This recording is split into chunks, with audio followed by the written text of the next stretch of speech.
uRelebohile Mofokeng we-Orlando Pirates ujabule kakhulu ngemuva kokuba iqembu lakhe linqobe ngo-2-1 libhekene ne-Al Ahly eCairo ngomgqibelo.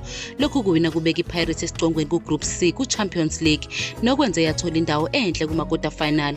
uMofokeng ushayile iPirates igoli lokuqala ngomzuzu ka-53 kodwa i-Al Ahly yalinganisa ngemuva kwemizuzu engu-16 ngemuva kwalokhu ibhola likaJacobus Mabasa linikeza iPirates iwin. Lokhu kuwine e-Egypt kwenza iPirates yazethemba ngaphambi komdlalo olandelayo weBetway Premiership lapho izodlala khona neRoyal AM eHarry Gwala Stadium ngoLwesine.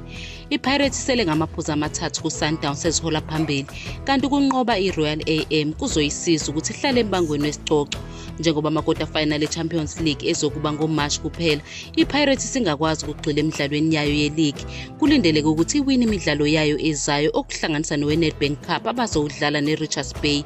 Khona manje iRoyal AM izozama ukudlula ezinkingeni zayo ngemuva kokuthi abadlali bayo bebetelekile ngenxa yokungaholi.